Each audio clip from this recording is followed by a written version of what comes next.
This is a relay project. Real Talk starts right now. Here's Ryan Jesperson.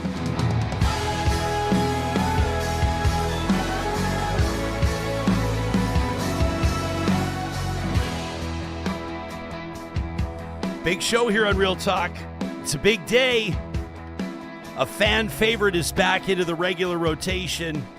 And in just a second, we will welcome Supriya Dwivedi to this episode of the show, which I know happens to coincide with the first day back to school for a lot of kids. It's probably the first day back to work in quite some time for a lot of you that have been enjoying as much as you can, squeezing the last little bit out of this summer, of course, taking in that Labor Day long weekend as well. We're grateful that you're back here on Real Talk as we essentially kick off a fall season. There's a lot going on here, not just on the show, but of course in our politics across the country and around the world. In about a month and a half, those of you audience members that are listening to us from the province of Alberta will be participating in municipal elections. There's guaranteed to be a change in Edmonton's mayor. It's possible that Calgary will have a new mayor. We'll see in the medium-sized and smaller-sized communities changes as well.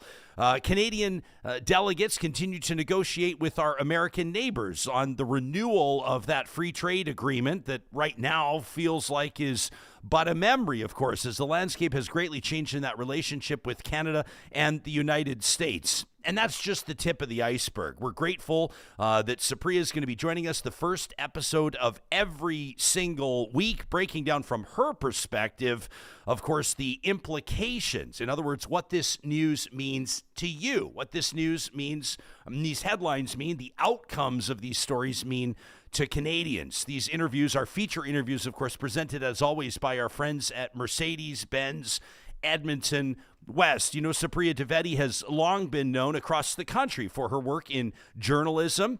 She's been a radio colleague of mine in past. You've seen her on television, on the national broadcast, and of course, a regular feature contributor to Canada's national newspapers. She's, of course, participated in academia, and most recently, she served as a senior advisor to the former Prime Minister of Canada, Justin Trudeau. And Supriya, we are so grateful to be able to welcome you back on the regular. When we made the announcement last week, I'm not sure if you heard it from your home in Ontario, but all of Real Talk Nation essentially erupted. It's nice to see your face again, my friend. Always great to be here, Ryan. Yeah, was this a big back to school morning for you and your family, friends of yours, of course, scrambling to get the kids back in the classroom? Yeah, it was. And I got to say, we just moved from Oakville back to Toronto. So my kid's going to a new school in the neighborhood. And I don't know, man, I was super nervous for her. I was anxious. I didn't get a lot of sleep last night. But she was fine. She I walked her to school. She didn't look back as she walked in. So much of it, I think, is, in moms and dads' head and maybe not necessarily in the kiddos' heads, which is a good thing, I think. Yeah, I think so. I mean, it's just like everybody getting back into the routine. And of course, there's probably different storylines for every family, depending on what grade their child's going into. Are you guys grade one? Grade one. This is a huge one. So it's the first real sort of kind of school experience out of SK, out of the kindergarten. You're in the big yard with the rest of the older kids. So it's a big one. But we were, as a family, we walked Wyatt, our eldest son, to his elementary school today. It's grade 5.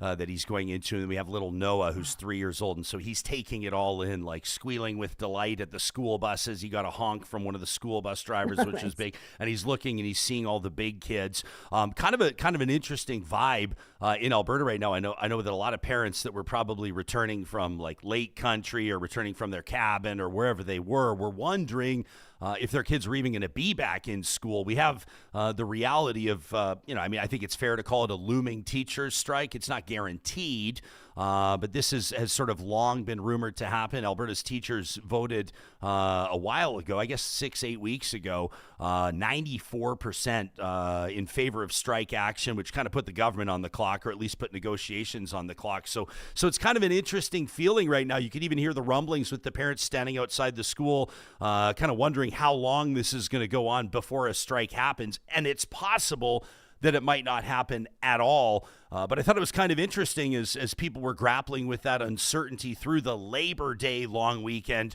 Of course, in this province, we call it Alberta Day.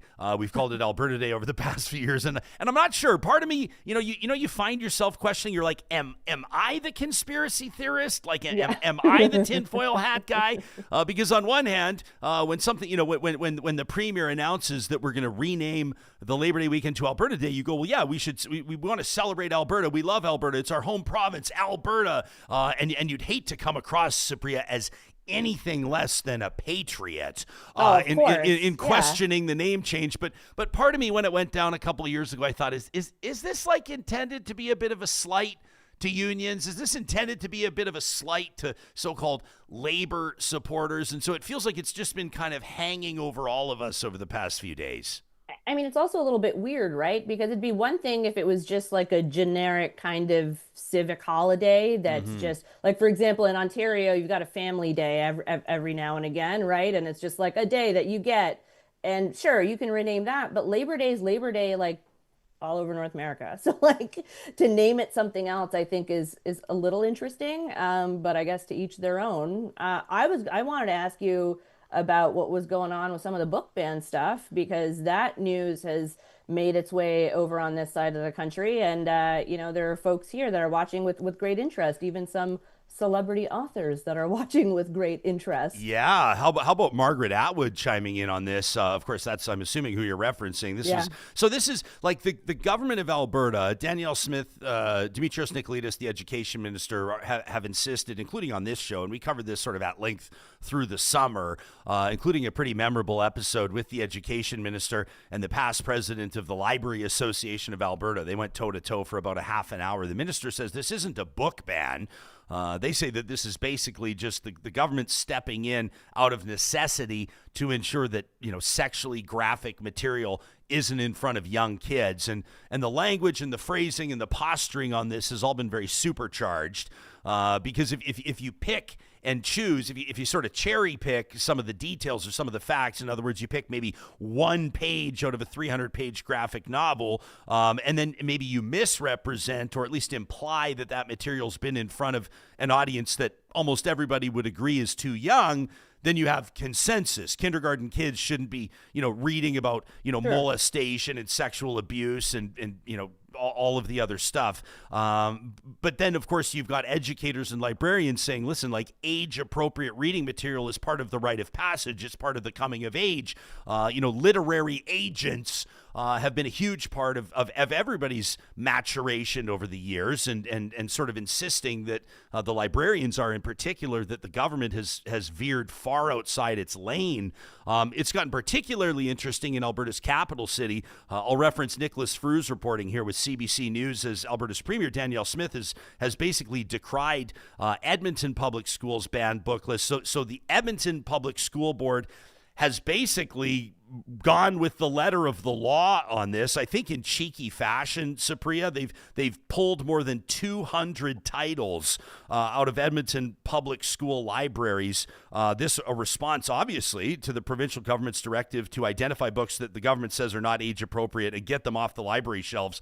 But that list has included titles like The Handmaid's Tale, of course, by Margaret Atwood, The Color Purple, The Godfather, Jaws has been banned. So you've got, George R.R. Martin, you've got Maya Angelou being pulled off the shelves in Edmonton libraries, and Alberta's Premier Danielle Smith saying just a couple of days ago, Edmonton Public is clearly doing a little vicious compliance over what the direction is. She says if they need us to hold their hand through the process to identify what kind of materials are appropriate, we will happily work with them to work through their list one by one so we can be super clear about what it is we're trying to do. That's also dystopian, right? Having the government handhold all these school administrators or librarians and saying what is or what is not appropriate. Like, I totally get the premier's take here that perhaps it is a little bit of vicious compliance and they're, maybe reading too much into what should or should not be available to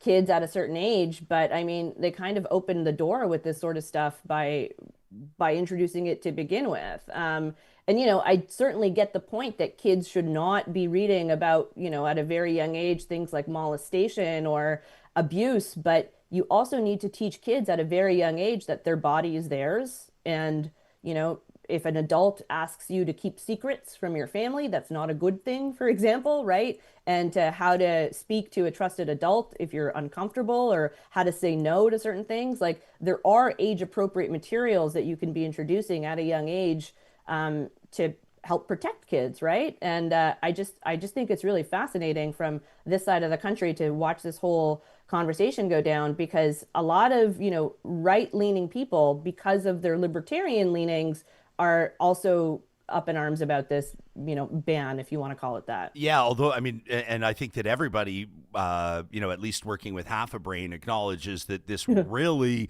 isn't based on any sort of case studies where, I asked the education minister, Mr. Nicolaitis, directly on the show. I said, do you have any confirmation that there have been any instances of underage or children under the appropriate age checking these books out of libraries? And he says, in an astute and sensible answer, he says, of course, we don't keep or we're not privy to records of the types of books that kids are signing out of the library, which I think should come as a relief to some people. Yet, they don't have those yet. But at the same time, it's obviously a new policy that's designed to satiate somebody. Somebody has been asking for this, the grassroots, the base, or at least a significant or influential element of that base. And of course, the government does it. I mean, expending some political capital, like you've worked as a political strategist at the highest level at the office of the Prime Minister of Canada. Every step like this comes with the pros and cons, comes with the risks and rewards. And at the end of the day, I guess this government has wagered that it's more worth it for them to keep those folks happy, the folks that want these types of books out of schools. Let's also note that Alberta's implemented for the first time opt-in sex ed as opposed to opt-out, which I think a lot of people have a real problem with. The trade-off, of course, is that you could lose the moderates, right? You could lose the progressives, and clearly I don't think that Alberta's government at this point is too concerned about that. Yeah, I guess not. And it's interesting because it's just the laziest leftist sort of caricature you can pin on any right-leaning government in Canada is that they just want to be like Republican Junior. They want to be GOP light. They're trying to be Maple MAGA. And it just seems, again, from somebody who hasn't been super immersed in a lot of these discussions or debates, in and around Alberta, that this seems like they're just taking a page from DeSantis down in Florida, or one of these other states that they've implemented book bans and have purged libraries and kids' schools of all sorts of books that are deemed undesirable. And I don't know, I just don't know why, as a right-leaning government, you'd want to sort of walk into that progressive kind of trap. But clearly, to your point, she thinks it's worth it. So yeah. Let's see. Yeah, so again, Margaret Atwood, The Handmaid's Tale, F. Scott Fitzgerald, The Great Gatsby is pulled out of Edmonton libraries. Aldous Huxley's Brave New World, Maya Angelou's I Know Why the Caged Bird Sings. It's obviously drawing attention, like you said, not just across the province, but across the country and probably beyond. How about this post from Margaret Atwood, easily one of Canada's most well-known authors globally? She posted just the other day, here's a piece of literature by me suitable for 17-year-olds in Alberta schools, unlike, we are told, The Handmaid's Tale. She says, sorry, kids, your Minister of Education thinks you're stupid babies. Writes Margaret Atwood, John and Mary were both very, very good children. They never picked their noses or had bowel movements or zits. They grew up and married each other and produced 5 perfect children without ever having sex. Although they claimed to be Christian, they paid no attention to what Jesus actually said about the poor and the Good Samaritan and forgiving your enemies and such. Instead, they practiced selfish, rapacious capitalism because they worshipped Ayn Rand, though they ignored the scene in the Fountainhead where welcomed rape is also advocated, because who wants to dwell? And also that would have involved sex and would de facto be pornographic. She says, and they never died, because who wants to dwell on, death and corpses and yuck? So they lived happily ever after. But while they were doing that, The Handmaid's Tale came true, and Danielle Smith found herself with a nice blue dress, but no job. The end. That from Margaret Atwood. I mean, look, it's funny. Is that changing any minds? I feel like that's kind of preaching to the choir here, right? Like, I don't know if anybody on the fence of this or is like, well, now that Margaret Atwood has weighed in, I've completely changed my mind. But it sort of becomes one of those things where people reference like 1984 and Orwell and everything else. Yeah. And some of the obvious things are like, governments starts mandating that books are being pulled out of school, and government starts, hoarding, fighting. Everything that's happening right now with government taking on the teachers and the teachers fighting back and the government taking a stronger. The Alberta curriculum story has been a story over the past 2 years or so. And that's been a very controversial one. And I think for a lot of people, again, this all comes back to, it's almost not technically gaslighting, but one of those scenarios where you find yourself, even as a talk show host based in Alberta, going like, are we underreacting or are we overreacting, right? If somebody asks you the simple question, should pornographic material be in front of preschoolers? Nobody thinks that it should be. But should 15, 16, 17-year-olds be reading candid and real-life accounts, fictional or otherwise, about things like consent or abortion or drug use or religion or what have you? I think probably yes, if you want an informed citizenry. Yeah, definitely. And just, pack in the fact that if you're like a young teen who's like maybe questioning your sexuality or is questioning your religion that's been, shoved down your throat by your parents, books kind of help with that, and help you explore that. So it is a shame. But, again, and I know we have a lot of other stuff to get to, so I don't want to spend too much time on this, but I just think it's interesting because in the last few years, what you've been hearing, at least in Canada, from like book bans or pulling books, it's from the progressive side of things for the most part, of books that haven't aged well, right? Books that still use language that may not be deemed appropriate anymore or is no longer, culturally or politically correct or sensitive. So it's interesting to see this kind of come at it in Canada from the other angle, because we've certainly seen it in the States, but I haven't seen a ton of that here yet. And I worry that other provincial governments are going to take a page and start to follow suit. And I don't think that's what we want. Well, in the weeks to come, in the months to come, you and I are going to have some interesting conversations as we kind of compare and contrast. I love it. It's like as West and East checks in, and we'll take a look at national and international news stories from a prairie perspective, so to speak, here in Alberta, and then from the big smoke. Canada, one of the great global cities of Toronto, but both Alberta and Ontario with conservative provincial governments right now, but governing very differently. Fair to say? Your conservative premier is often criticized for his proximity politically and otherwise to a liberal federal government, and I think that kind of adds an interesting layer to how we'll perceive or analyze some of the stories we'll be talking about. Yeah, totally. I know a ton of Ontario conservatives that don't necessarily consider our conservative premier to be one of theirs. So it will certainly be interesting. Yeah. Hey, let me ask you about this piece. People can read it at thestar.com. This is your newest piece in the Toronto Star, an opinion piece published August 29th. The headline, Mark Carney can't and shouldn't ignore Donald Trump, but we've seen the perils of a prime minister too focused on the president before. You write this having lived career experience in the PMO. Take us into this. Yeah, look, I think the gist of the piece, and folks can go over to the Star and read the whole thing, but to give folks the TLDR version, it's just essentially that, right now, of course, Trump matters, and Trump will always matter as long as he's in office, and we kind of have to deal with his tantrums, whether that's, trade and economic related, or whether he's upending the geopolitical order and is rolling out a red carpet for Putin in Alaska, while Putin represents a very serious threat to our own Arctic sovereignty here in Canada, right? So there's a ton of reason why, of course, your government capacity would be expended on someone like Trump. However, I think it's important for any government to be able to walk and chew gum at the same time. And that's certainly not a knock on the Carney government. I think they're more than capable of doing that, but then they have to be able to demonstrate that. And I think as, negotiations kind of go on, and folks here in Canada are hurting, it's not as though the affordability crisis just overnight went away, right? Unlike what the Conservatives were saying about the carbon tax, it wasn't actually the primary driver of why everything at the grocery store was so much more expensive over the last few years.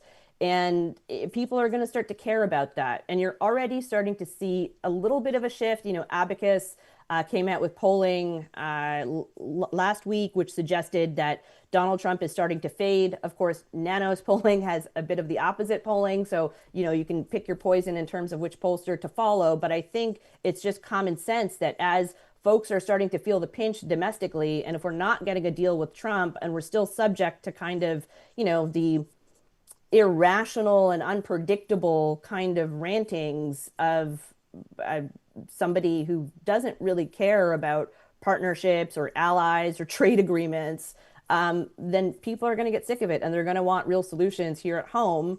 And I think the conservatives, if they were smart, would stop playing, online culture warrior and really get back to bread and butter issues about affordability, about housing, about things like how families are going to afford, childcare and then also elder care as our parents are getting older, right? So I just think it's something that the government should be mindful of. And as of right now, their strategy seems to be all hands on deck for Trump, and then everything else will fall in place. But you can't exactly guarantee Trump's going to fall in place. Yeah. By the way, this amid rumors, and I don't know what you make of this, that some people are suspecting that Trump has experienced some sort of a medical issue over the past week or so. He's been unusually quiet on his social media. Some of the posts that have gone out, it seems like there's some healthy skepticism around whether or not he wrote them. People are talking about blotches on his hands and one of his eyes twitching in a photograph that they've seen. What do you think about that? I mean, I think it deserves to be addressed. Yeah, 100%. Look, you made a joke earlier about am I the conspiracy theorist? I was full-fledged zooming in on pictures. Me too. People getting other angles. I was I'm like, I'm not a doctor. Yeah, exactly. I'm taking pictures of his hands, sending them to my friends who are medical, who work in the healthcare field. I'm like, what does this mean?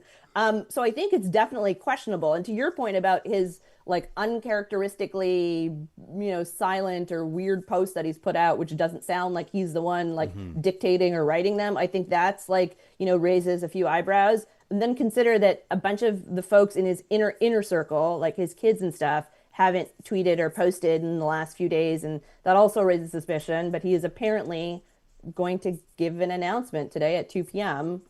So I guess we'll see, but yeah. I don't know, in the States, it's weird to me that their entire political class is super old. And it's whether it's on the Democratic side or on the Republican side, it's nobody else is available. Yeah, well, along those lines, I want to ask you about California's Governor Gavin Newsom in just a minute. A relatively new social media strategy that's getting everybody's attention. He's basically taken Trump's playbook and running with it, selling his own MAGA-branded Bibles, releasing his own meme coin, which I think is kind of funny. The question is whether or not it'll work. But before we fully transition to that, I want to swing back to your piece in the Star. You talk about one of the reasons that the Conservatives lost their fourth straight federal election after 10 years of a Liberal government, you say, is because, Prime Minister Carney was perceived by Canadians, by the electorate, as being the best to deal with Trump and his tariff tantrums. And you say one of the more baffling missteps by Conservatives from that last election. A healthy number of Conservatives are going to be listening to this, watching this episode. I'll be curious to know what they have to say, was to try and label Carney just like Justin. It is getting to the point where a lot of Canadians, regardless of how they voted, are starting to question whether or not Carney's going to be able to get a deal done with Trump that's actually good for Canada. You've seen the inside. You've seen how the negotiations work. What do you think is the realistic timeline for Carney? And what do you think is the most effective way for Conservatives to at least hold him accountable, let alone oppose him right now? So to answer the second question first, I would say they need to be pointing out that there is no rhyme or reason with Trump. Trump is unpredictable. He's a stochastic negotiator. There's no everything is by the seat of his pants. And even if there were to be a good deal obtained for Canada, there is nothing precluding Trump from just the very next day after signing it going, I don't care about that deal anymore. And now we need a big, beautiful deal with Canada.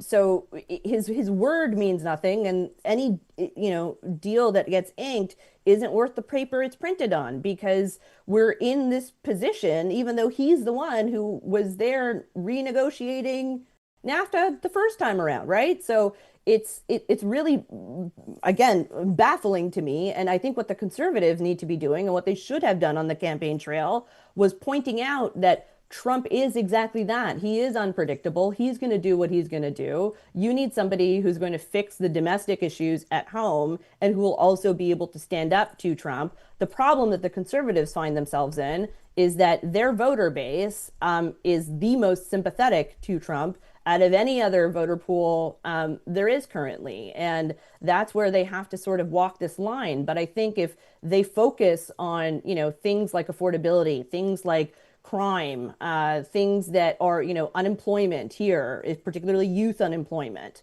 I think those are things that will start to help them tick up back into the polls. We're talking to Supriya Dwivedi in our feature interview presented by Mercedes-Benz Edmonton West. Starting today, Supriya is going to be joining us the first episode of every week right here on Real Talk. I want to ask you about Gavin Newsom, and I want to ask you, is he the next Democratic nominee for president? What are we to make of his new social media strategy, adopting Trump's style? Plus, I want to ask you about Pierre Poilievre's new kind of self-defense, hold your ground type legislation. Something tells me, based on our brief text interactions, that you actually think that it's pretty astute strategy. So we'll get to that in just a quick second. A wink from Supriya on that.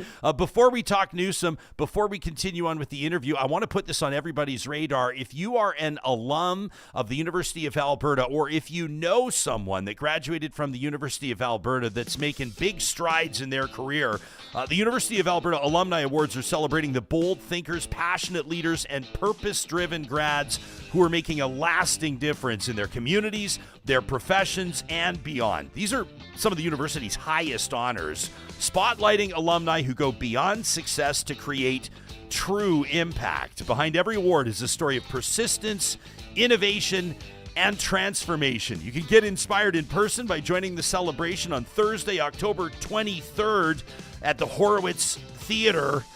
And by the list of these achievers, the list of this alumni, really impressive, really formidable. Christopher Song, a food scientist who's an educator driving sustainable innovation from hemp-based products to building community through the arts. What about Cameron Mang, a brain health researcher whose groundbreaking work is making neurorehabilitation more effective, accessible, and human? And then there's Cheryl Arcand-Kootenay, a trailblazing Cree judge, advancing Indigenous justice, creating space for the next generation of change makers in law.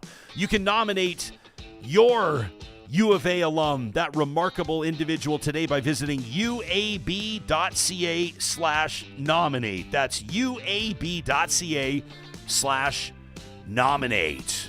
I know who's feeling pretty good this morning. Everybody who visited a Friesen Brothers to wrap up their Labor Day long weekend, the first of every month. It's 15% off grocery purchases of $75 or more. Friesen Brothers has their Alberta Beef Roundup happening right now. This is an annual tradition, a great opportunity for you to fill your freezer and feed your family. Friesen Brothers has been doing this for years and years, 70 years in fact. They've been helping Alberta communities fill their freezers with quality Alberta beef. It's now a 60-pound pack of real Alberta beef, expertly cut and wrapped by their in-store butchers, freezer ready for you. You can learn more about it by visiting friesen.com/Alberta Beef Roundup, or of course visit one of their 16 locations today. Friesen Brothers is Alberta grown and Alberta owned. And were you able to check out our August 21st episode of Real Talk? That's when Marshall McAllister joined us. He's the founder, the big cheese, over at North Road Investment Council. Marshall was responding to our conversation with Alberta separatist Jeff Rath. And Marshall took the Canada Pension Plan, stacked it up against the Alberta Pension Plan idea. He talked to us about investor confidence and how talk of separation can impact markets and, quite frankly, hurt your bottom line. You can find that interview from August 21st, either the full episode on our YouTube channel or wherever you get your podcasts. Of course, you can also find Marshall's highlight there. And if you'd like to connect with him or Carrie Williams or their team at North Road Investment Council, you can find them online at northroadic.com. I recommend you sign up for their monthly newsletter. It's free, it's informative, it helps me feel smarter than I actually am. North Road Investment Council is a steady hand and a studied voice to guide you through wealth and investing. Again, you can check them out online. Subscribe to their YouTube channel via northroadic.com. episode.where. Supriya Dwivedi, our guest in our feature interview presented by Mercedes-Benz Edmonton West. I was listening to the latest pod from Kara Swisher the other day, and she had Gavin Newsom on as her co-host while Scott Galloway was away on vacation. And it was pretty interesting to hear him, I guess, discuss or describe at length why his social media team has taken on a whole new strategy to combat Trump. It kind of feels like Newsom is the face of the Democrats these days. I'm not sure for your take on that, but we've pulled some sample tweets here to give people an example of what we're talking about. He's, of course, doing them in all caps to mimic the president. This one, I, Gavin C. Newsom, the most successful governor in American history, hereby demand that Canada gift me a big, beautiful plane I get to keep after I leave office, if I leave. If their new prime minister, very nice guy, but not as handsome as Trudeau, does not send me a plane, California will impose the biggest tariffs he has ever seen, as is my God-given right. Many people are saying Governor Gavin C. Newsom deserves the best plane, even better than Air Force One. I agree. Send the big plane, Prime Minister Carney. I deserve it. Thank you. That's one example of many, and I've been watching these. When I first saw them start to pop up, the memes with Trump's hand size being highlighted and the like, I thought this has obviously got to be a parody account. This has got to be satire. No, it is Governor Newsom's press office hitting the president of the United States head on. Effective strategy, stupid strategy, stooping too low. What do you think? So I will preface this by saying that I think regular viewers of this show, Ryan, will know that I'm trollier than most, right? I don't mind a good troll. I like to be snarky when it requires it, particularly on social media. And I think, Governor Newsom here really hits it on the head, man. Like, look, the Democrats need a fighter. And right now, what they constantly seem to be rolling with are folks that don't want to fight and that are seemingly okay with just constantly getting clocked in the face. And Newsom's the only one out there that's not only willing to throw up his hand to block the punch, but to throw a hook himself in there and to get a jab. And again, I don't think this is necessarily unique to American left-leaning politicians, because it does seem like progressive politicians everywhere in the Western world, Canada included, are just incapable of meeting the current moment and actually matching the energy and the rhetoric that is being thrown at them from the right. So while I can certainly appreciate folks being like, well, this is beneath the office of the governor of California, it's like, okay, have you guys checked the White House? Have you seen what's going on over there? Because right now, that doesn't exactly seem to be a bastion of decorum. Yeah. And folks don't necessarily seem to mind. And I think it's true that, left politicians and right-leaning politicians are sometimes graded on different curves, and you expect perhaps things to be a little bit different. But I don't think those rules necessarily apply anymore. And I think for whatever criticisms you can throw at Gavin Newsom's way, whether, it's on the stylistic way that he's tweeting out now, or whether it's a little bit more substantive in terms of his record on certain policy proposals or legislation that he's introduced. Right now, he's the only one punching back. And until the Dems can put up, more fighters in that lineup, Gavin's the only one out there, and can maybe end with the Mortal Kombat finish him style. Because right now you need somebody else in the ring, and nobody else is getting in there. Yeah, nobody is in there. Ms. KD chiming in our live chat right now, powered by Park Power, your friendly local utilities provider, says it's a masterclass in trolling. She says, and I'm here for it. Ms. KD says you can't criticize Governor Newsom if you've been okay with the lunacy. She says, from the fuckwad president, that from Ms. Katie, which is great. I guess you could probably have Democrats or just everyday Americans that would hope for something, an approach maybe a little bit more serious, but that hasn't always landed. I think, sometimes, we hear people say, the dumbest thing you can do is enter a battle with somebody who's not respecting or adhering to the rules of warfare. There's somebody that's not observing kind of the standard practice there. And diplomacy in this case is certainly being redefined. Now, of note, that's not to suggest that California is not fighting the Trump administration in court. I mean, as we're talking, this verdict has just come down a federal judge ruling just a very short time ago that the president cannot use the National Guard or military in the state of California to enforce laws. Trump had promised to deploy National Guard troops in California again, by the way, to execute law enforcement actions there, including making arrests, searching locations, crowd control. This, as the state of California has challenged in court Trump's deployment of the National Guard to deal with protests in L.A. Over these ICE arrests, the immigration enforcement policies. That's Charles Breyer, the judge, that said Trump's deployment of the troops is violating a federal act. Newsom also, by the way, engaging Fox News, which I thought was interesting, suing Fox News for defamation for reports around an alleged phone call with the president that Newsom says never happened and was misrepresented. So he is fighting in court. He is standing up here, but I think this is sort of more of a matter of fighting him on all fronts and also just poking fun at a president that has very thin skin. Like, it's going to drive Trump absolutely nuts that Gavin Newsom is selling Bibles in mockery of Trump selling Bibles, that he's releasing a meme coin called the Trump corruption coin as the president releases a coin along those same lines. I mean, that's going to drive the president absolutely crazy. You kind of wonder how bad this is going to get before it gets any better for either of them. Yeah, I mean, well, let's just see what kind of announcement the president makes at 2 p.m. first. Arresting Governor Newsom? Like, I wouldn't rule it out, actually. I know. That's the nutty part, right? Like, we're joking. I think we're but like, I don't know. Like, I can't say with 100% certainty he's not going to just come out there at 2 p.m. and say the most batshit thing you've ever heard, right? None of us can. Yeah. Yeah, no, I mean, he's threatened to arrest governors before. And I just think, like, I'm almost like nervous to put it out there. But you kind of wonder, I mean, that would level up on a whole. I mean, it's just, but it just feels like nothing is out of the realm of possibility anymore. Especially, I mean, what can't be denied is polls. I mean, you can take polls for what they're worth or not, but the fact is, Trump's popularity is among the lowest in modern American history for a president at this point in their tenure, and you kind of wonder if he gets to a point where acting out of desperation takes on a whole new look, something that people have never seen from the White House before.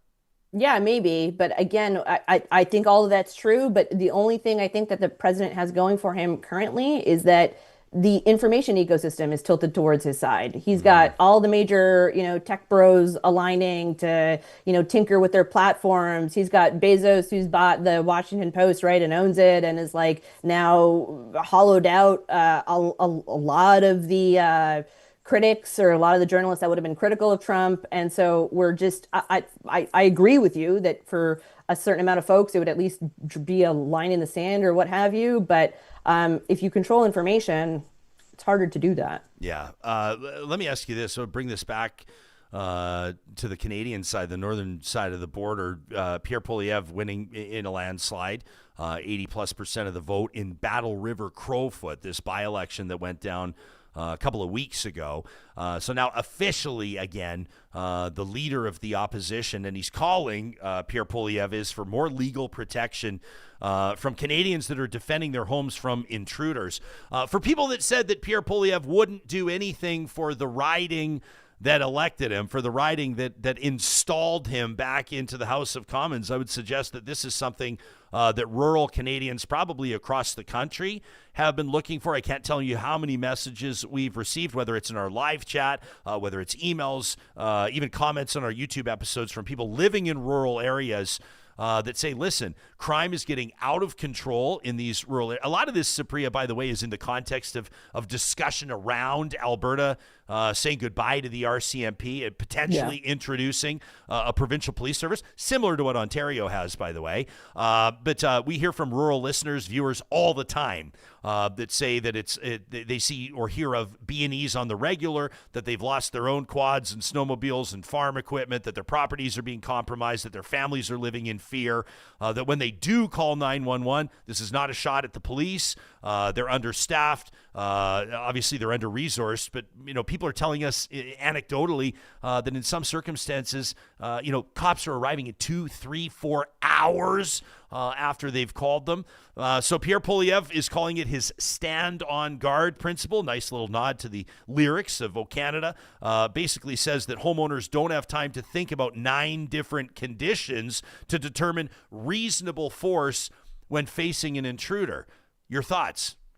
So again, this is like great politics. And for folks that are out west who may be unfamiliar with, I guess, the tipping point as to why I think Poilievre and the Conservatives are going this route.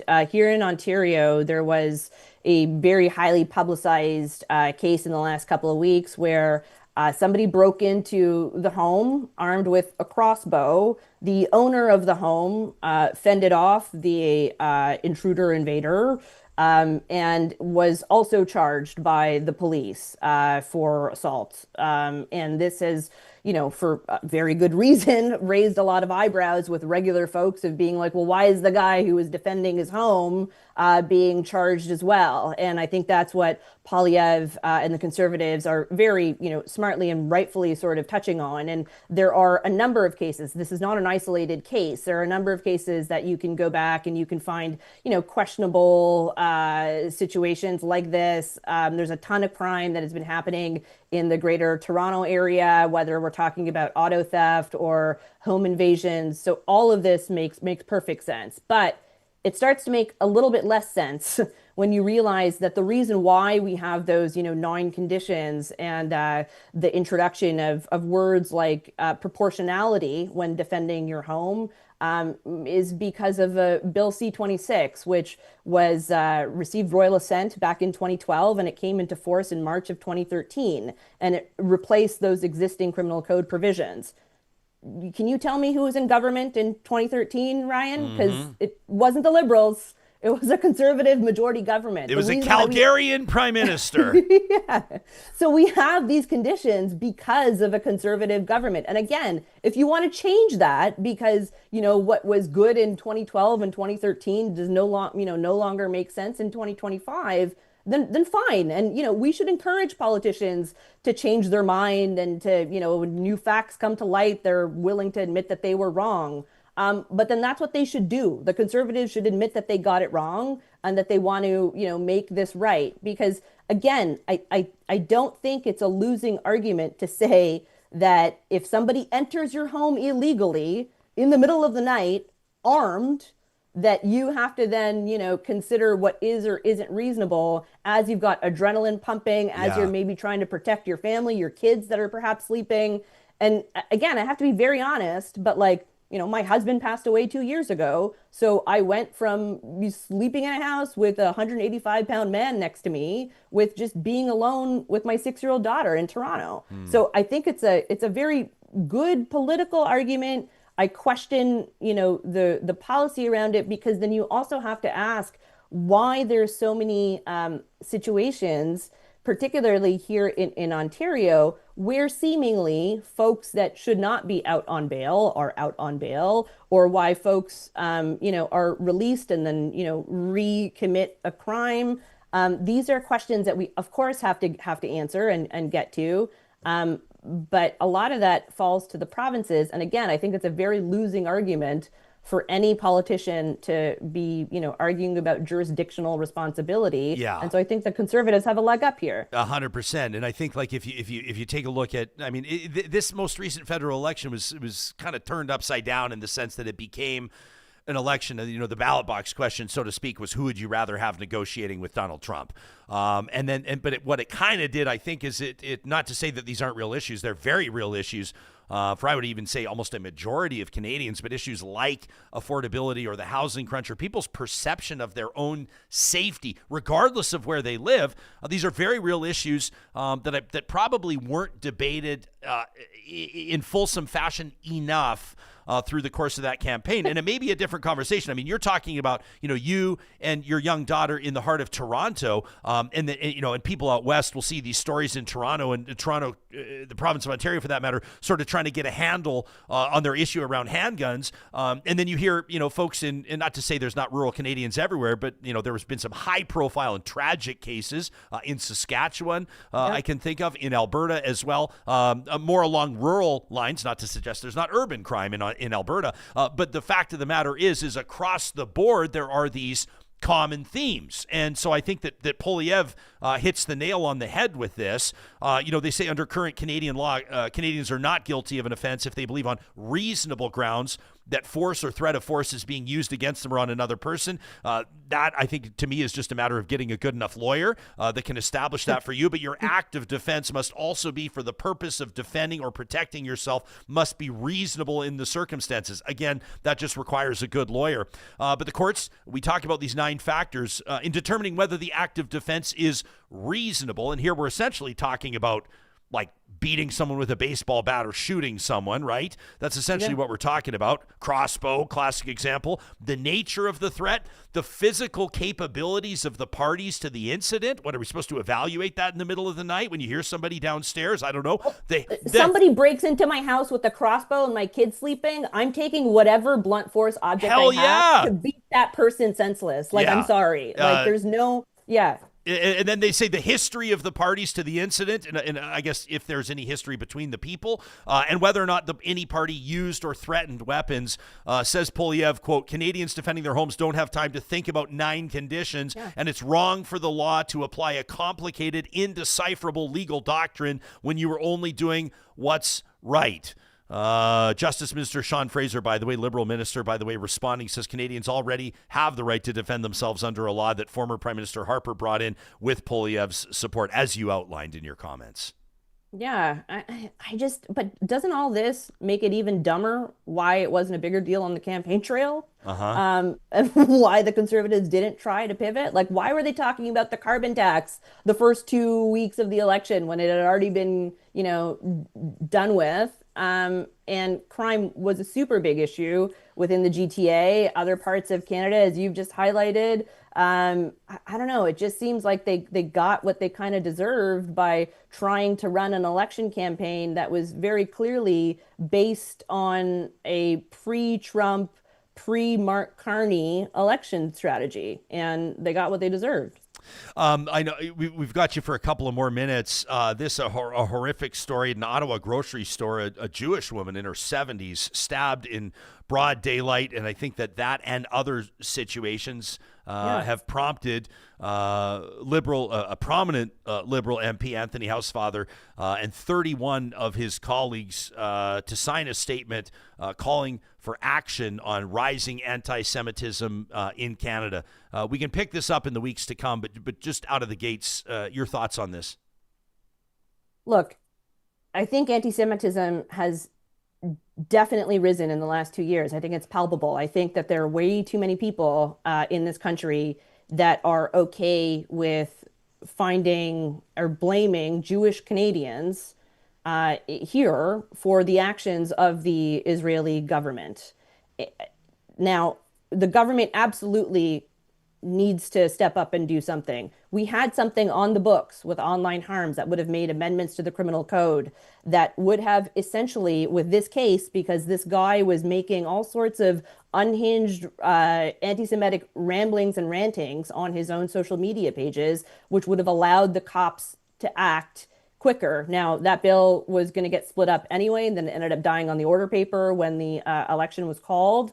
But when you have a bunch of Liberal MPs here that are saying the government must do something, it's like, bro, you're the government. You do something. And what's silly is that they put out this letter on a holiday-long weekend, didn't even pass it around to all of their colleagues. So to me, when you say 31 MPs signed it, it's like, okay, where the hell are the rest of them? Are they okay with anti-Semitism? And you've seen a bunch of Liberal MPs that have now taken to social media and are saying, like, I never got this, but of course I support this letter, and of course I want to do something. And then the other thing that I would just say is that, you know, in that statement that they released, those Liberal MPs said that they stand behind Carney's commitment to quickly bring forward changes to the criminal code to prevent, unlawful fear and intimidation outside places of worship, schools, and community centers. Okay, this was a grocery store. This would not have covered whatever the very, policy or legislative proposal that they are, referring to would not necessarily have helped here. So I think it's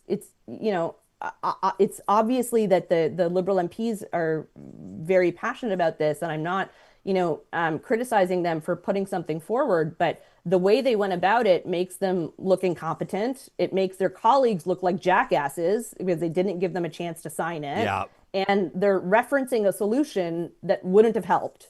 So go back to the drawing board, talk it out in your, caucus meetings. That's, going to happen, and figure it out and bring something forward because, everybody deserves to feel safe. And I don't think anybody wants to worry about their Jewish friends, neighbors, colleagues being harassed or worse when they're just going about their day. Yeah. For context, according to Statistics Canada, 920 police reported hate crimes against Jewish people in Canada in 2024.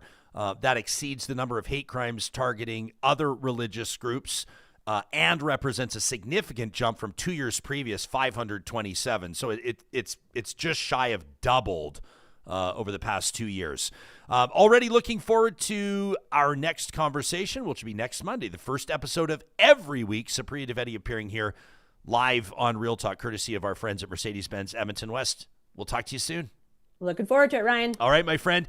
You can let us know what you think about what Supriya had to say. I'm going to get to some of your comments here in the live chat in just a little bit. Of course, talk@ryanjesperson.com is where you can send us an email if you want to chew on it, take some time.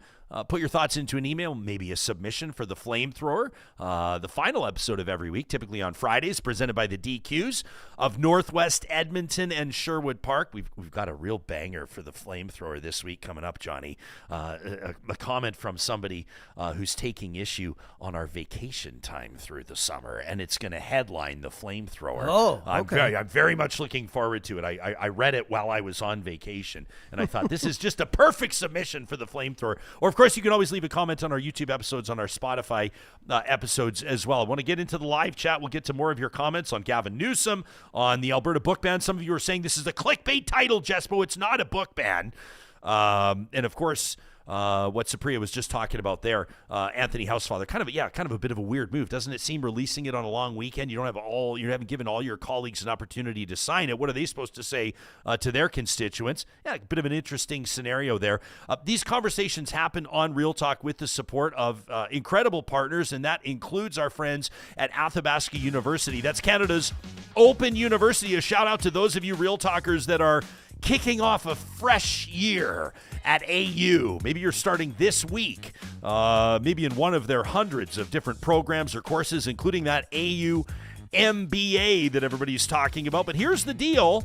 If you find yourself inspired by all this back-to-school talk and you're thinking of maybe kicking off that post-secondary journey that you've been thinking of for a long time as well, you go, well, gosh, I guess I missed the boat. Not with AU, you didn't. You can read more about how AU works by visiting their website. That's athabascau.ca. This is a post-secondary institution, the only one in Canada that recognizes that every student's educational journey is unique. And so they provide online programs for a wide range of needs with the goal to ensure that you have the flexibility and support that you need to pursue your education on your terms. That means if you want to start in September, great. You want to start in December? Great. March? Perfect. August? Excellent. If you want to earn a degree, a diploma, or a certificate, AU offers over 50 different undergraduate and graduate programs catering to various arts, science, and professional disciplines. Again, you can learn more about the AU Advantage, or heck, just go ahead and apply today by visiting their website. That's athabascau.ca. Our friends at California Closets want to help you get organized and decluttered with a custom closet or a storage solution, no matter where in the home you're looking for. We hear stories of people that have transformed their home office / guest bedroom with one of those drawers that pulls out and has the phone charger built right in, so it's got that out of view. It's got that wonderful cabinetry that when you finally realize It folds out of the wall and becomes a Murphy bed. It just blows your mind. What about those drawers that are deep enough to hold folded sheets, duvets, pillows, but also maybe your printer? That's right. People are finding innovative ways via California Closet to make the most of their space, and it all starts with a free design consultation. You can get in touch with their team of designers today at no risk to you. Find out more about how they can work with any space, any budget, and of course, all of it manufactured in Alberta and guaranteed for life. That's California Closets online at californiaclosets.ca. It's going to be a big fall for our friends at UCAN Youth Services. They've just got the keys about a month ago to a brand new downtown Edmonton location just south of Grant MacEwan University that's going to allow them to double the impact in the work that they're doing with young people, helping them out of harm's way and onto a path of economic independence. They do this with a number of different programs. For the younger folks, age 12 to 17, it's that Relentless Outreach program that's helping young people that are interacting with Edmonton Police or RCMP on a regular basis. And then they've got their Verdo project, their Road to Work program, these pre-employment education programs that are helping young adults 18 to 24 get set to enter the workforce. And they do this in part with corporate partnerships with big employers, construction companies, as an example, that are looking for reliable, skilled, motivated young people coming into those entry-level positions with a ton of potential to move up in those companies. And the proof is undeniable. That proof of performance, you can read more about it at ucan.ca. If you're an employer that's looking for that exact type of employee, relatively young, motivated, eager to succeed, and of course, looking to prove something not just to themselves, but to those around them, get in touch with UCAN Youth Services today. You can find them online or via the sponsors tab on our website. And a shout out to those of you that maybe enjoyed a round or two of golf over this long weekend. The team at the Ranch Golf and Country Club has absolutely nailed it this year. It's Alberta's #1 public golf course. Of course, the conditions have been fabulous with all this rain through the summer, a beautiful amount of sunshine. The fairways, the greens have been looking unbelievable, and you've still got time to book a tee time before the season's done. You can check out their website, members of the public, or, of course, ranch members can enter. I'm looking at tee times right now. They've got them available as we speak today, and we'll keep you posted as this ranch season continues into the month of September. Some beautiful days in store. Of course, you can check out more by visiting their website, theranchgolf.com. Make sure you give them a follow on Instagram as well. Some great content there. We're proud to make the Ranch Golf and Country Club home to the Real Talk Golf Classic. Circle your calendars, by the way. June 18th, 2026. We'll be back there in support of the Real Talk Julie Rohr Scholarship. How was your long weekend, pal? Johnny Hicks, the intrepid technical producer of the show. Did you have a busy one, or did you take some time to yourself? Oh, yeah, it was okay. Worked a little, relaxed a little. It was nice. Nice. We've got, of course, an engaged audience today, which is great to see. I think everybody's kind of getting back into their fall routine. You know what I mean? The regular routine. And a lot of comments here on some of the things that Supriya was talking about, including just that perception of safety or the very real scenarios where people just aren't feeling safe. I saw that Marie said that, her family's safety living in a rural part of the province of Alberta, says she's concerned about their safety all the time. She says we solve that with huge guard dogs. I see Sharon here as well. She says that she was talking to an elder just the other day. She says on Sunday I was talking to an elder who lives alone in a rural setting. Says she's got 2 guns in the house, and one of them she keeps with her while she sleeps. This is the type of thing where when a politician's going to introduce policy and tie it around people's perception of safety or pin it on an item in the news. That crossbow story is a good example in Ontario. You know it's going to resonate with people in a strong way. You start talking about how people feel about their own family's safety. I think that's an astute one for sure. Marie says there's weapons mounted on my bedroom wall. She says I'm not saying what, but beware. Gizmo says he got John and Joe. How about that? Baseball bats signed by Blue Jays greats Joe Carter and John Olerud says they are my protection and they're right by my bed. I'd be curious to know what percentage of people, maybe we could do like an unofficial, unscientific Twitter poll or Twitter survey to see how many people actually sleep with something near their bed. It feels like, Canadians, I think are, and this is an individual circumstance, I'm sure, but for the most part, we figure Canadians are wired a little bit differently than Americans in the sense that I don't think it's unusual at all for Americans to have handguns in their, bedside tables, that type of thing. Not that everybody does, but in a lot of states, I think of Texas, I think of Arizona and others, it's kind of one of these like shoot first, ask questions later type things. I'd be curious to know if home invasions are actually deterred, if the numbers are actually down in states like that, where would-be home invaders believe that they, could get a slug in the chest or in the back if they compromise somebody's place. But in Canada, I think Supriya was onto something there as well, where she points out, she says, like, part of this, Poilievre might be onto something with the policy that he's talking about, amendments to the criminal code.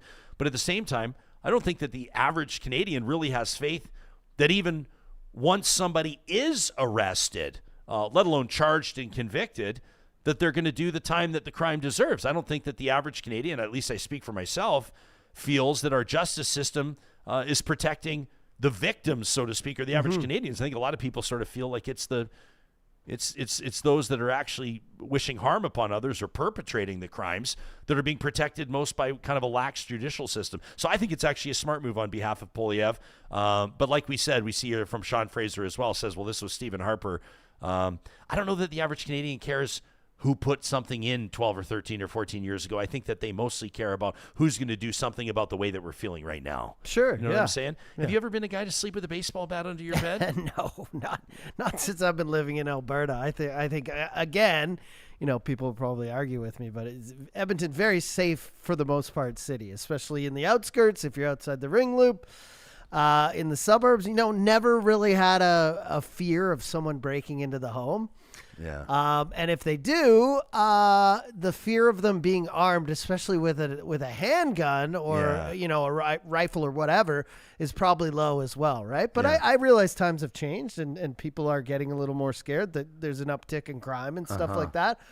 But yeah, I don't know that this policy is bad, but definitely a good play by Poilievre, especially with the way the world is right now, to put it on everyone's radar. Because, I mean, there are parts of it that is bad. Like, obviously, you're not going to go through a checklist of 9 things before you get scared. But also, you could seriously injure, your teenager sneaking out at night and then back into the house. You know what I mean? Right. If you just swing or shoot or whatever. You hear of those nightmare stories where somebody's like accidentally shot in the home, and it was like, or like there's a million different scenarios. Your brother or your uncle or whatever gets kicked out of his house by his spouse, and he needs to sleep on the couch, and you come downstairs and injure him at 4 a.m. yeah. And I don't think it's like, statistically speaking, your chances of being targeted by like a home invader or targeted in a B&E are pretty low. Yeah. But for the people that have experienced it, or for the people that encounter that sort of a nightmare by proxy or otherwise, it's like that the low statistical probability is of little solace to them, right? Yeah. Here's what I do. I try to keep the least amount of good or valuable things in my home. You have like one of those stickers like the people had on their cars, like all valuables removed. This is a thrifting household. Yeah, exactly. There are no large valuable items here to take. Yeah. This is, by the way, a lot of people are responding to my little hint about the flamethrower. We might have to get into this a little bit. Well, this guy that wrote the email into the show about our time, should I just read it now? Instead of saving it for the flamethrower? I think you should read it now because it's going to be like, it's going to be an outlier when we go to, and plus, let's get it out of the way now because this happens every time we take a day. It's just so funny, and I want to like give a shout out to everybody. You want to make your own vacations? Yeah. Create your own career. Yeah. Well, it was like, where is it? It's like, I got to find this. And I read it. Here it is.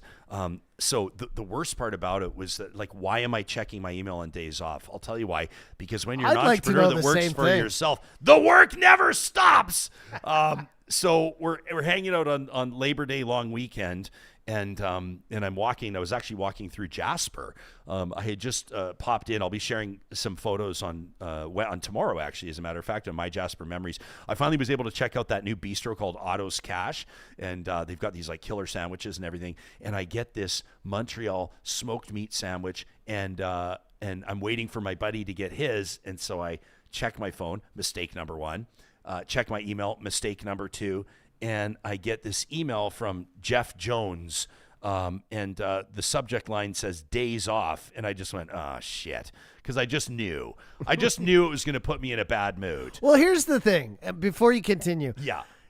I know, and maybe this person knows too, that you take it to heart. You're like, okay, this person thinks we're a slacker or whatever. Well, because we're trying to keep everybody happy all the time. And you are. You're a people pleaser. But you're also like, I challenge anyone to find a podcast like ours that broadcasts and posts as much content as we do 5 days a week, most weeks, year round. But when we do take time off, something always happens. And you're like, God damn, we took the wrong week off, right?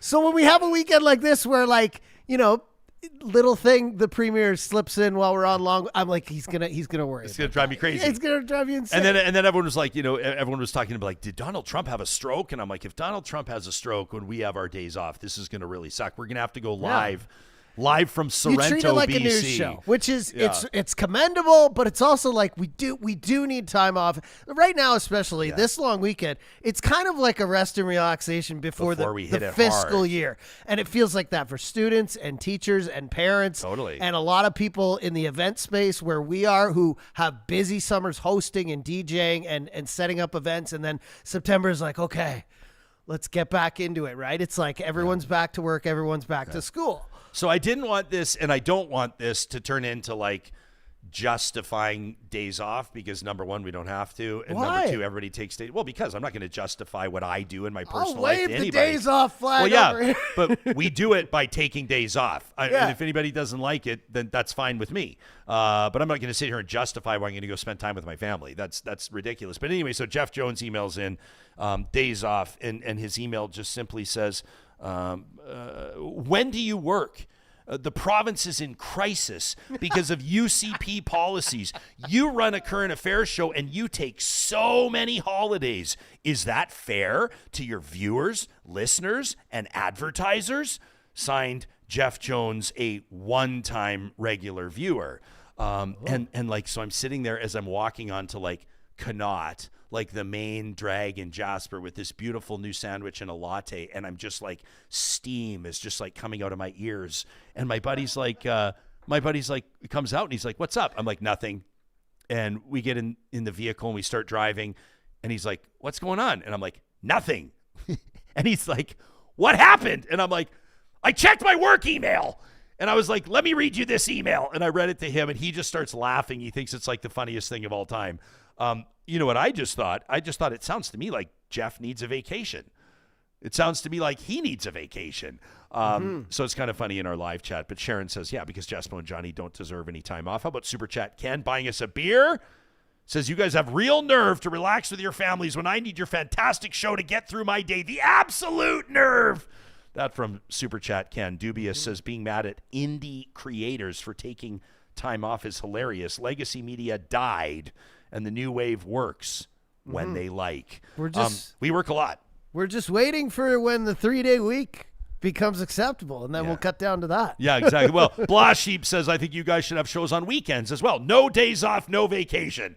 That from Blah Sheep. I love that too. So, but yeah, no, we do, obviously, we prioritize this show to a great degree. We love doing this with you guys. I talk about, we gather in community all the time. That's what's happening right now for people who join us later. Had a chance, actually met a couple of Real Talkers by an absolute fluke in a grocery store in Kamloops that came up and absolutely made my weekend. They threw a tomato at you? Well, the guy, I'm just kidding. Believe it or not, but the guy came up, and I was kind of incognito. I was like wearing sunglasses inside. I was in full on vacation mode as we were picking up some nicks and knacks for the time away. But just let us know that they had connected with the show. They're BC residents, but it kind of gives them a peek into what's happening in the province next to them and the like, and it just really made my day, to be honest. I let them know how much. But this show is obviously so important to us. We also take time to rest and recharge so we can continue to be our best for you guys. And this fall on the show, I mean, it's huge for us today to bring Supriya back. I didn't like, we had, ish limited time with her today, relatively limited time. So I didn't probably spend as much time as I should have just reading the absolute expressions of adoration and praise that have been popping up here in the live chat from those of you that were really happy to see her back. This is something that's been a long time coming for us. And I'm grateful to be able to have her kicking us off every single week with her take on the news stories. You don't get, it's not like sort of an everyday opportunity to check in with somebody with whom there's an existing relationship with the audience. Obviously, she's very sharp. And then her experience, too, like having been a senior advisor to a prime minister, she's going to bring that perspective here. So when she's talking about, like, Anthony Housefather, she's talking about Poilievre's policies, or when she's talking about the difference between Mark Carney and Justin Trudeau, or negotiations between Canada and the United States, these are things that she's seen behind the scenes that she's privy to. And so I think for us, this is a really, really great opportunity to tap into what Supriya has to say, and also a great opportunity for Real Talk. If you have a question for her, you can always send it to us to talk@ryanjesperson.com, and we'll integrate those into our segments. Again, it's going to be the first episode of every week. So typically Mondays, on the long weekends in the Stats, she'll be joining us on the Tuesdays. I was curious to pick her brain on the Gavin Newsom stuff. We did pull some of the other tweets, and we could there's been a lot of them. He's killing it. I think it's absolutely, I think it's hilarious. I do think, I do think there could be a fine line. I think it's a bit of a gray area where you start to, I won't say like denigrate the office, but you don't want to kind of turn, California, it's basically like the state of California versus the federal government right now, right? Like that's kind of the tone here. And he's pouring gas on it. And I understand why. Like I said, I recommend that you check out the most recent, we're never afraid to recommend other podcasts, and the newest episode of Pivot with Kara Swisher with guest co-host Gavin Newsom is really interesting because he goes on at length about why they're doing it and his relationship with the Trump White House, or his lack of relationship. He calls out Ron DeSantis, the governor of Florida. It's a really remarkable interview, but he does sort of provide some context as to why they're clowning around so much on their social media. But I do think I do think you can cross the line and get to a point where the average Californian or the average Democrat or even just the average American is wondering, like, if anybody's taking this seriously anymore. So I think it has to kind of come with a balance of like the court challenges and the legislation and everything else that they're doing. But like, do you want to put up for people that haven't seen the tweets? Yeah, I also put in some other ones. These are like, I enjoy these, Ryan. These are giving me like a little stress relief after a busy summer. I love this one. I wish I could do it in a Trump voice, because I know when he's typing this, or his team is, they're obviously thinking of that, but Laura, low ratings Ingram on Fox has a terrible case of Newsom derangement syndrome. In brackets, NDS. The American people love me. Gavin C. Newsom, America's favorite governor. Fox should cancel Laura immediately or face huge consequences. Thank you. From GCN. I love how Gavin he's doing C. that now instead Newsom. of DJT. And it's all like all caps. What about this one from Kid Rock? Because of the fact, again, all caps, because of the fact that Kid Rock is not in the best interest of our great state, I am giving serious consideration to taking away his residency. He is a threat to California's eardrums and should remain in the wonderful state of Michigan if they want him. God bless America, GCN. I mean, these are just like cherry-picked examples. I know this is a joke, but I tend to agree with that. Maybe Kid Rock is a bit of a disease for the eardrums. So we'll see where that goes. I mean, this is obviously... there are. It's a bold strategy, right? It's a bold strategy, Cotton. But there's it's obviously Newsom's choked about the federal government's response to the California wildfires. Of course, yeah. For sure. The ICE arrests and ICE agents that have been basically prowling outside California hospitals and daycares and church picnics and everything else have really raised the ire of everyday Californians. You can check out our July 4th episode featuring my cousin, Philip Jesperson, who joined us to talk about those ICE arrests, which I think is interesting. But yeah, to see where this goes, I mean, to me, I mean, to state the very, very, very, very, very obvious, it strikes me as though Newsom is positioning himself for a run at the Oval Office as well the next time that Americans you vote. think? So, I mean, Wow. just throwing it out there. It's like probably, I'm not sure if it's like the most intuitive thing that I've ever said or the gutsiest call. I think that's obvious. Well, So what do you have? J.D. Vance versus Gavin C. Newsom next time Americans vote for president of the United States? Oh, God. You got the midterms in between, though, and this is going to be a big deal, right? do you think Vance could win, though?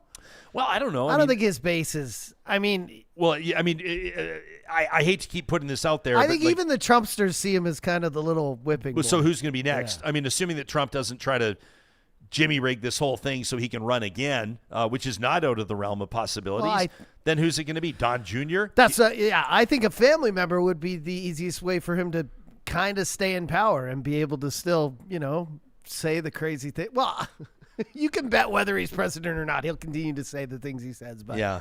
I see one of the younger males, one of his sons stepping up, or I've said this before, perhaps his daughter, because she that could be a huge thing they could push is, first female president of the United States. She's calmer. She's, She's hot. she's smart. Marketable. Husband's accomplished. Smart. Yeah. There's a lot of She's a lot of tall. pluses there. No, just I'm serious, man. no, but I'm just saying, like, in general, I think it could be. You could almost get. You could almost bring more Trumpster. You could bring more people who aren't MAGA Exactly. in because she seems like a calmer alternative. Yeah. Which is like not saying a lot. No, not at all. Right? But and then you've got people like AOC that are kind of outliers or whatever, but still, it feels like AOC is already campaigning along with Bernie. So it's but I think she's too. I've got a lot of respect for what she does. Yeah. I don't share all of her political perspectives, but I think like she's got a sort of a. I'm not. This is a poor comparison, but I'll make it anyway. It's kind of like. A little bit like Nikki Ashton, the new Democrat MP or former MP out of Manitoba, in the sense that like when she was running for the leadership of the federal NDP last time around, I think a lot of people just felt like she wasn't, like her views or perspectives weren't quite mainstream enough.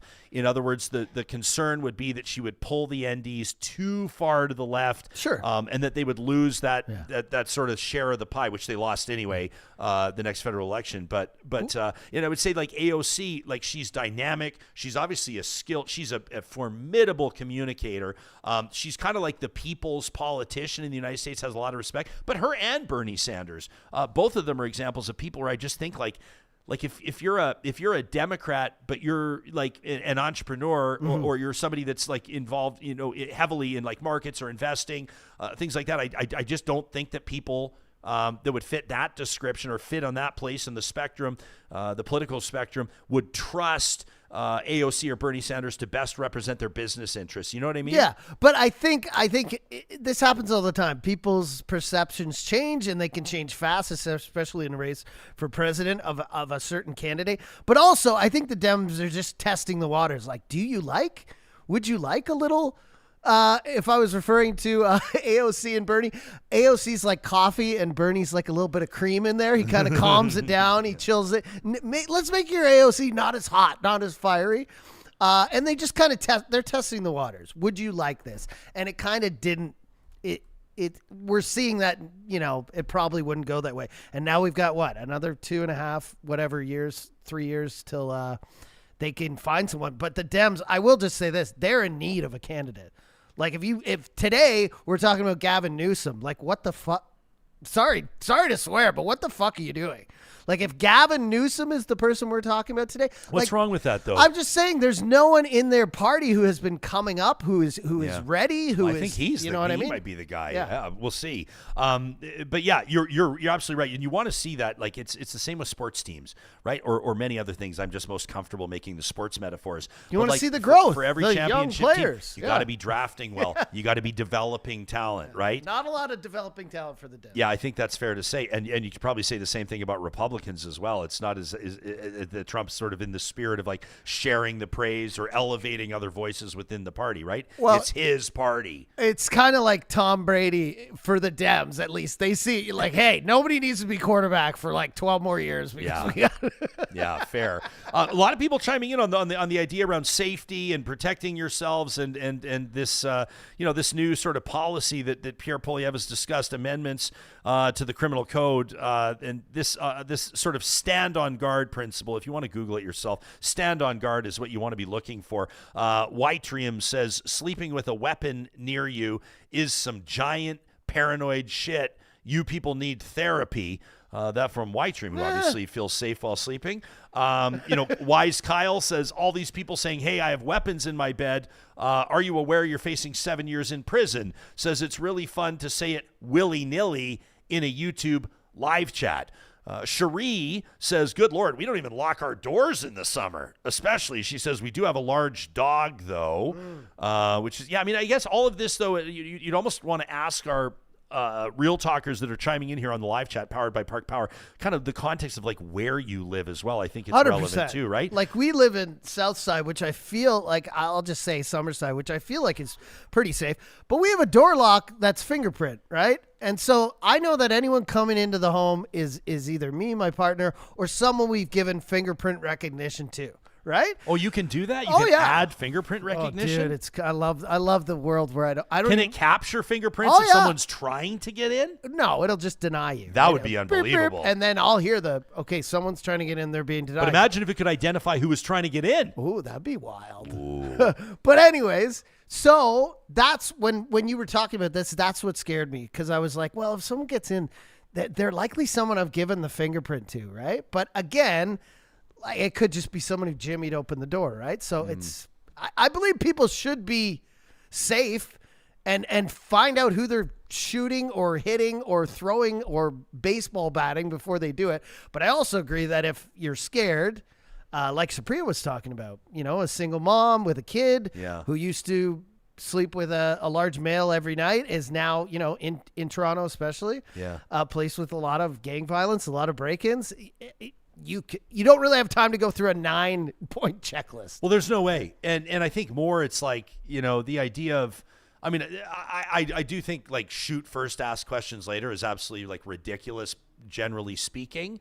But you have to imagine like in scenarios where people do hear something happening, in a rural scenario, like on your property, let's say a noise in the night. Well, like let's say you've had your quad stolen before, or somebody stole your snowmobile, or there's people always like maybe someone's like rustling your cattle, which actually like does happen from time to time. At least if what I'm hearing from people and emails to the show are true. As a matter of fact, a guy that I went to high school with, true story, was actually arrested for rustling cattle. This is a true story. This is like 15 years ago, and the newspaper was making the rounds. He was on the front page of the Calgary Herald, bent over the front of an RCMP cruiser in handcuffs, smirking at the photographer, and he had been stealing cattle. It was like a real thing. It was from like 100 years ago, but it was present day.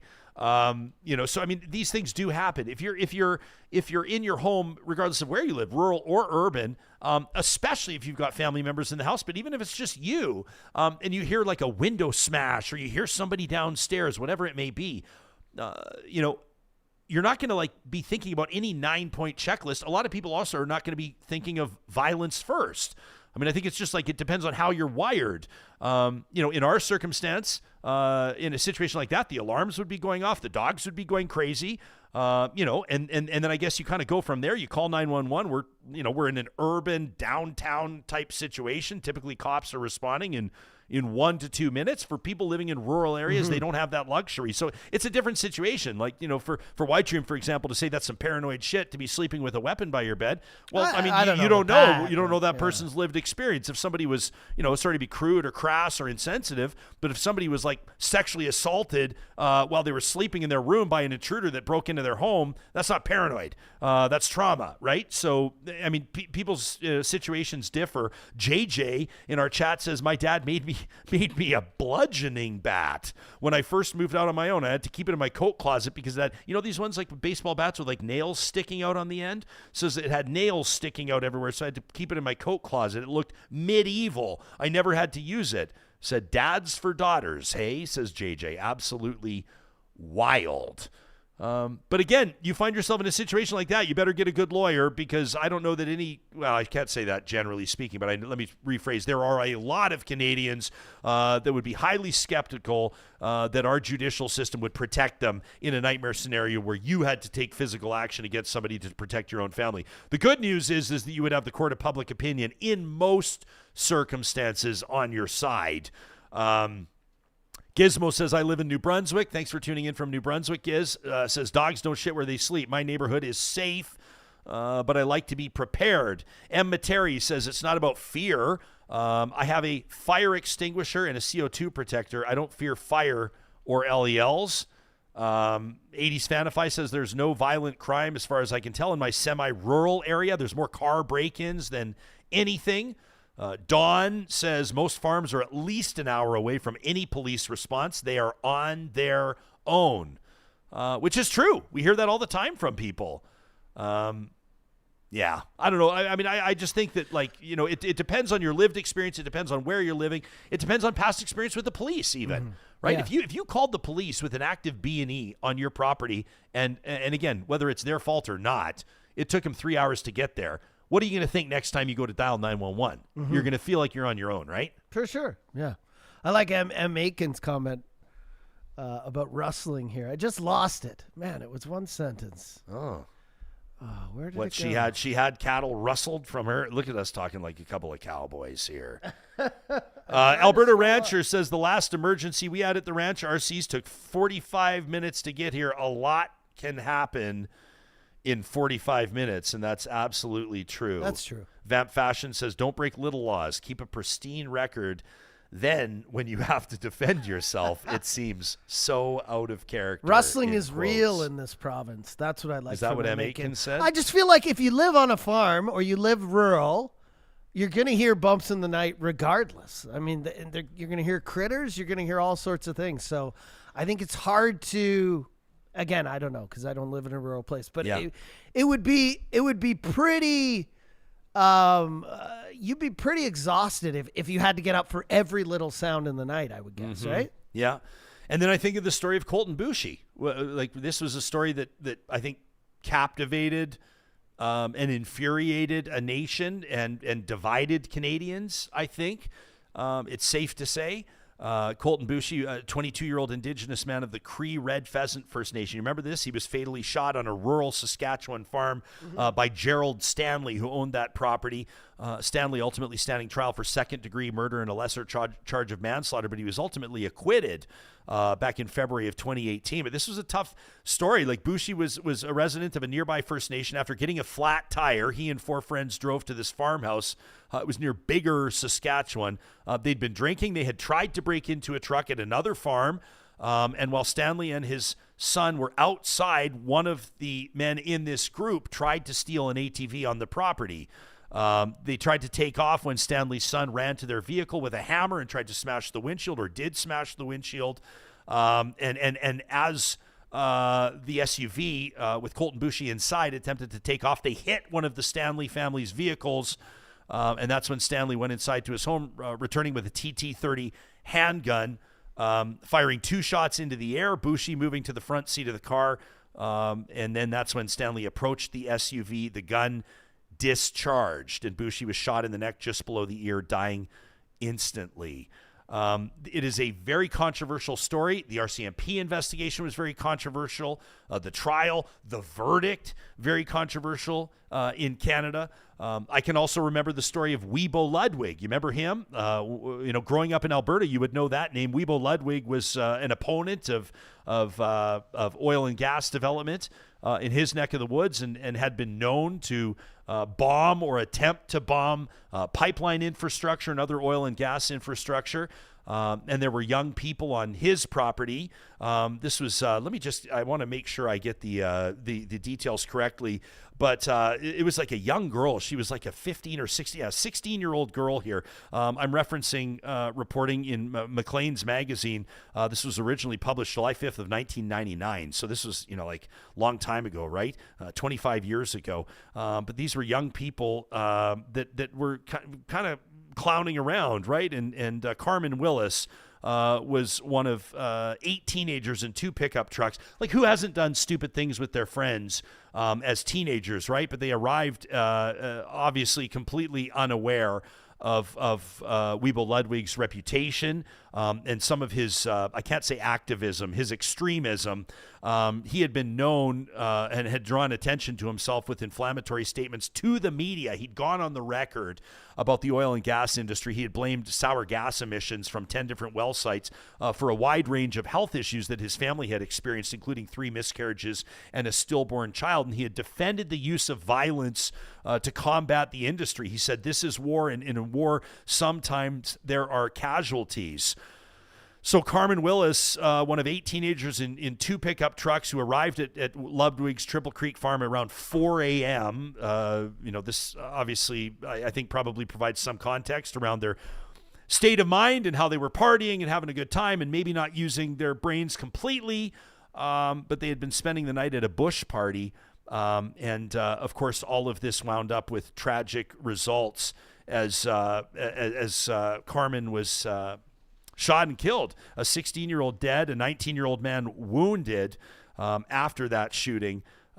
This was, of course, as they were leaving, by the way. The shots were fired at the trucks as they were pulling off the property.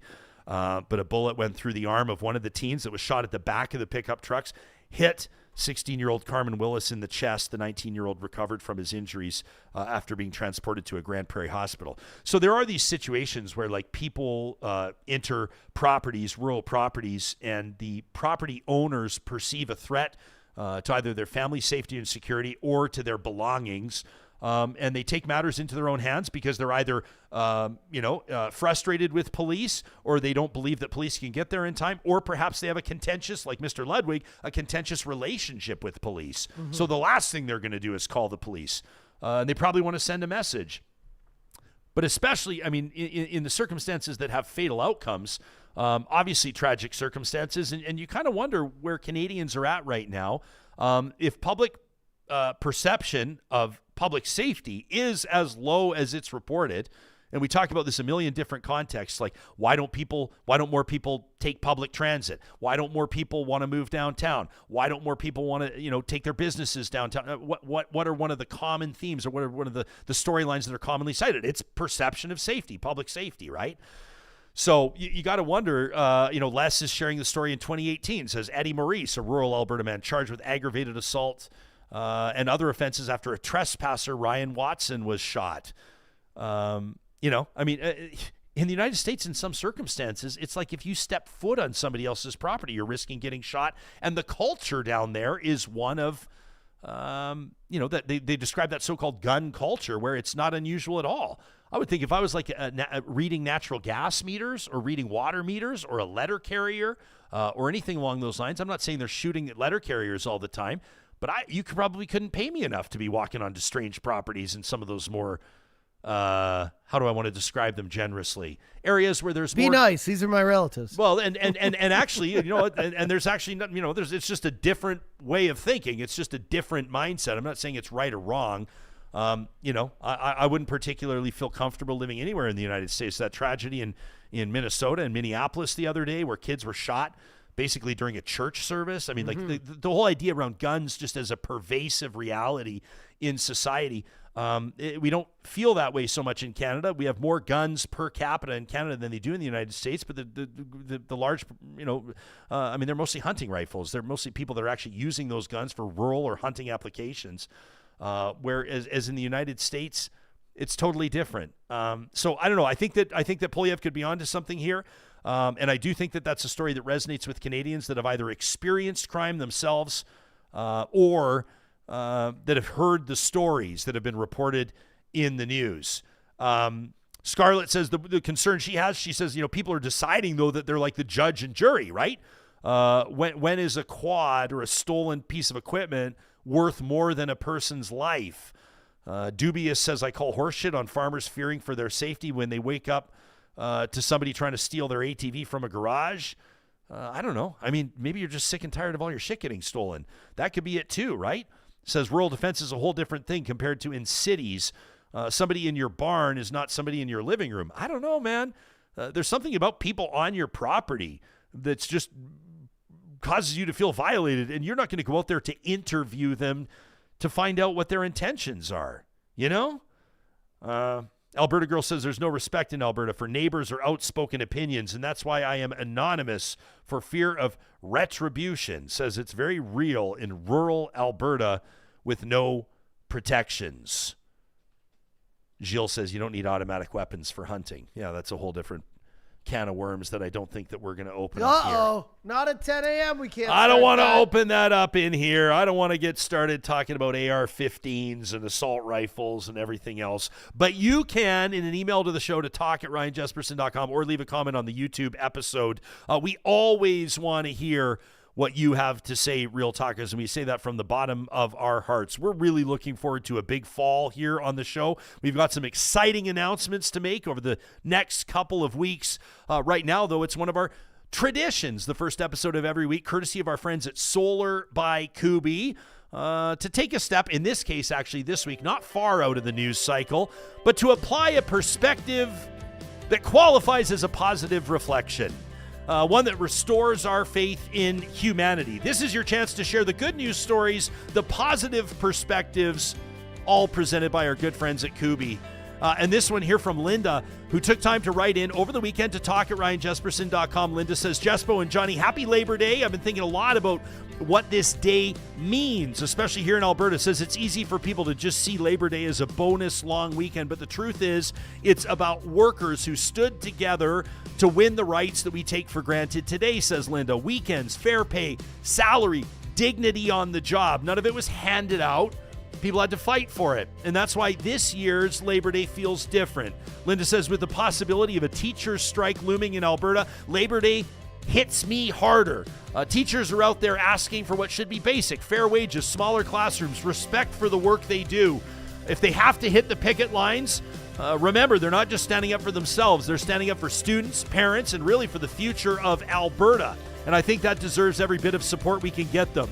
Linda says, and it's not just the teachers, nurses, the trades, first responders, retail, hospitality. So many people in this province are stretched thin, working harder than ever, and still being told to make do with less. She says Labor Day is a reminder that solidarity isn't just a slogan, it's how things change. So here's to every worker who shows up, speaks up, and refuses to be walked over. And here's to shows like Real Talk for making sure those stories actually get airtime. In solidarity, she signs off, Linda. Thank you very much, Linda. Appreciate that. Of course, we'll be keeping a keen eye on that strike. I know a lot of you were wondering, what's your future going to look like over the next couple of weeks, over the next month, if the kids are back home ahead of schedule? Of course, all the teachers are wondering, what are things going to look like in their negotiations with the province? We'll stay on top of it all. If there's a story you want to see us cover, you know where to find us. You know how to be in touch. Thanks in advance to those of you that are going to share this episode with friends you know would benefit from it. Thank you for subscribing to our YouTube channel. Thanks for subscribing to our podcast.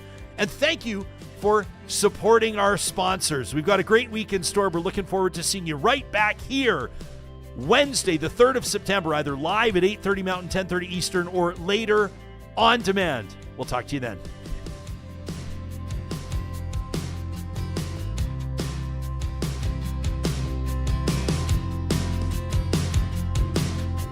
Real Talk is hosted by Ryan Jesperson.